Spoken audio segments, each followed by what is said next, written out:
Tomb Raider is getting a TV show. A new Willy Wonka-inspired game looks to be quite the experience, and the new Assassin's Creed is revealed. I'm Ash Dixon, and this is GINX News. A new Tomb Raider series is on its way. It's being commissioned for Amazon Prime Video, and the showrunner is none other than Fleabag creator slash producer slash writer slash actor Phoebe Waller-Bridge. The series itself was first reported in January last year, and it's finally been greenlit, and it appears as though it's going to be a pretty good fit. Waller-Bridge's previous writing credits include Killing Eve, No Time to Die, and of course Fleabag, and she sounds pretty excited about the whole thing. She said, "If I could tell my teenage self that this was happening, I think she'd explode. Tomb Raider has been a huge part of my life, and I feel incredibly privileged to be bringing it to television with such passionate collaborators. Lara Croft means a lot to me, as she does to many, and I can't wait to go on this adventure, bats and all."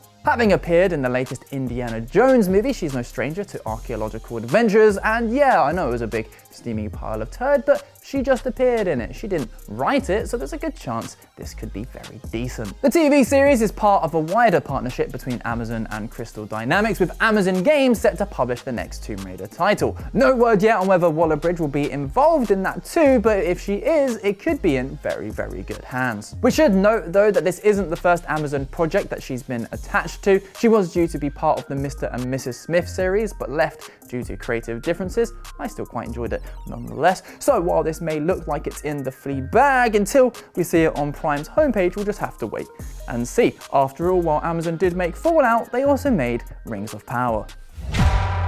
Following the success of Palworld, there's clearly still an appetite for the survival crafting genre, especially when there's a weird twist. If you're still hungry for a new survival game, well, you should probably know about Chocolate Factory, the new Willy Wonka-inspired factory builder. Now, let's get it out of the way. This is sadly unrelated to the abysmal Glasgow Willy Wonka experience. I know, I'm disappointed too. No, as its name suggests, in Chocolate Factory, there's a big focus on building your own big factory, very much to the tune of Satisfactory. In fact, from the visual style, the building mechanics, and the survival construction blend, it's clear where its inspirations lie. But the key difference is that here, you're in a whimsical candy land, churning out the sugary equivalent of a dentist's dream. It's made by one person, working under the moniker Tubajubutu, that's my best guess at saying that anyway. And going back to the top of the story, why did I mention Palworld? Well, following a fairly innocent and tranquil introduction to the game, the trailer takes approximately 50 seconds before it starts whipping out the guns. And then suddenly, you're just shotgunning rabid gingerbread men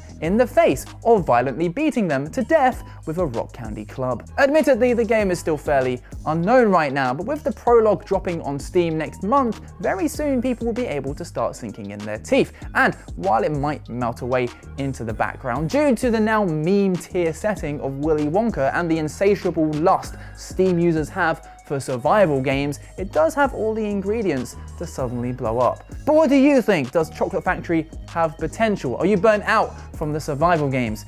Let us know in the comments. Just time for a few quickfire stories to round out the show. The next Assassin's Creed will be called Shadow and has a trailer dropping just about when this episode airs. So perfect timing. We've known about the game's title since a data miner discovered it on Monday, as well as a potential release date in the form of a description below a scheduled YouTube video. That information was swiftly deleted, which is not suspicious at all. Either way, the full trailer will be out by the time you watch this, so I could also be very wrong. What is certain though is we have a bunch of games coming to Microsoft's Game Pass. Over the next few weeks, subscribers can jump into a bunch of cool and interesting games, including Chants of Sennaar, Humanity, Immortals of Avium, and Lords of the Fallen. Of course, the next big Microsoft exclusive, Senua's Saga Hellblade 2, will also be coming to Game Pass on day one. And with the closures of some Microsoft recently acquired studios, I suspect the people at Team Ninja are pretty nervous about it right now. Either way, some fantastic games coming to Game Pass. The Deku Tree is set to get its very own LEGO set. allegedly. According to several LEGO blogs, there will be 2 different designs for the tree, one based on Ocarina of Time and the other based on Breath of the Wild. As someone whose earliest memories include arriving at the N64 Deku Tree, getting scared of all the monsters, and proceeding to just run around Kokiri Forest for hours on end, it's likely going to take all of my self-control to resist its LEGO allure. There's also set to be minifigures of both Link and Zelda from various installments, as well as 2 new pieces depicting the Hylian shield and the Ocarina, which, if they somehow make that playable, they'll be hoarding more wealth than a guardhouse full of clay pots. We don't have any confirmed images as of yet, though this design was pitched to the LEGO Ideas site, and these images were leaked from the alleged internal documentation at the LEGO group. Either way, if you want to grab one of these for yourself, it will set you back a nice €300. But if you want something a little bit cheaper, then why not subscribe to our Patreon, GINX Plus. At the top tier, you can vote on what games you want to see the guys play on the first hour and what drinks should be consumed by the fools on Shut Up and Play. And you can access our extensive back catalogue of shows too. We'll be back on Friday for another dose of gaming news.